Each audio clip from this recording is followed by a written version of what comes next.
হারটা হয়তো অনুমিতই ছিল বাংলাদেশ নারী ফুটবল দলের জন্য, কিন্তু সিডনির ওয়েস্টার্ন সিডনি স্টেডিয়ামে দিনটি শুধুই ক্যালেন্ডারের পাতা উল্টানো নয়, এএফসি নারী এশিয়ান কাপের মঞ্চে ইতিহাস গড়েই অভিষেক হলো ঋতুপর্ণা চাকমাদের।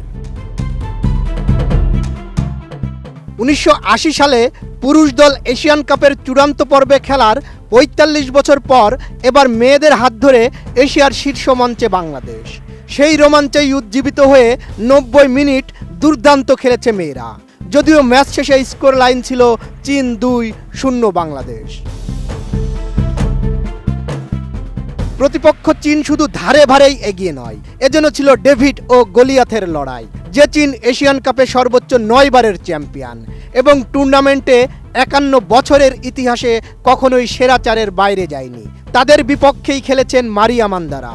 শুধু তাই নয়, এশিয়ান কাপের ইতিহাসে কখনো নিজেদের প্রথম ম্যাচে হারেনি চীন, সেই ধারা এবারও বজায় ছিল তাদের। ফিফা র্যাঙ্কিংয়ের ১৭ নম্বর দল চীনের বিপক্ষে ১১২ নম্বর বাংলাদেশের মেয়েরা যেন সমান তালে লড়াই করেছে। ৩ বারের এশিয়ান গেমস জয়ী চীন নারী দল ১৯৯৬ অলিম্পিক গেমসে হয়েছে রানার্স আপ। ৮ বার বিশ্বকাপে খেলে সর্বোচ্চ সাফল্য ১৯৯৯ সালে রানার্স আপ হওয়া। বিশ্বকাপের ৩৬ ম্যাচ খেলে ১৭টিতে জয়, ৭ ড্র, ১২ হার। আর ২ বারের নারী সাবজয়ী বাংলাদেশ এশিয়ান স্তরেই খেলতে নেমেছে প্রথম। কিন্তু বাংলাদেশের মেয়েদের খেলা দেখে কখনোই তেমনটি মনে হয়নি। নোভা এলইডি টিভি, ঝকঝকে ছবি, নিখুঁত শব্দ, ৫ বছরের ওয়ারেন্টি। নোভা মানে সঠিক মান, নিশ্চিত সেবা। জাতীয় দলের ১ নম্বর গোলরক্ষক রূপনা চাকমার বদলে ম্যাচে নামা মিলি আক্তার দুর্দান্ত খেলেছেন পুরো ম্যাচেই।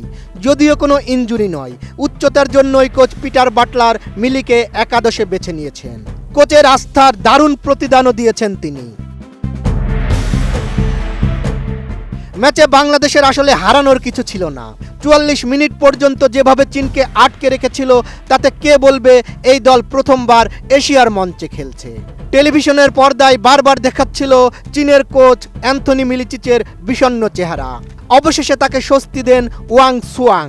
৪৪ মিনিটে দূরপাল্লার শটে গোল করলেন চীনের মিডফিল্ডার। বক্সের বাইরে থেকে বাতাসে ভাসানো শটে দূরের পোস্ট দিয়ে বল জালে জড়ান। বিরতির সামান্য আগে যোগ হওয়া সময়ে বক্সের বাইরে থেকে চীনের মিডফিল্ডার ঝ্যাং রুয়ের নিচু শট বাংলাদেশের ডিফেন্ডার আফিদার পায়ে লেগে জড়ায় জালে।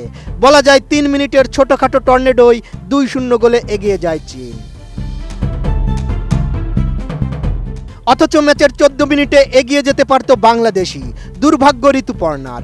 প্রতি আক্রমণ থেকে পাওয়া বলে নেন দূরপাল্লার দুর্দান্ত শট, কিন্তু ফিস্ট করে কর্নারের বিনিময়ে দলকে বাঁচিয়ে দেন চীনের গোলরক্ষক ওয়াং লিনলিন। অবশ্য ২৪ মিনিটে ওয়াং সুংয়ের হেডে প্রথম গোল হয়েছিল চীনের, তবে ভিএআরে সেটি বাতিল করেন থাইল্যান্ডের রেফারি পানসা। অফসাইড ছিলেন গোলদাতা ওয়াং সুয়াং। দিন শেষে স্কোরবোর্ড বলছে জয়টা চীনের, কিন্তু সিডনির সবুজ ঘাসে জয় হয়েছে বাংলাদেশের অদম্য সাহসের। ফিফা র্যাঙ্কিংয়ে ১১২ নম্বর দল হয়েও ১৭ নম্বর চীনের চোখে চোখ রেখে যেভাবে লড়াই করেছেন মারিয়া মনিকারা, তা আগামীর বাংলাদেশের জন্য এক নতুন দিগন্তের সূচনা।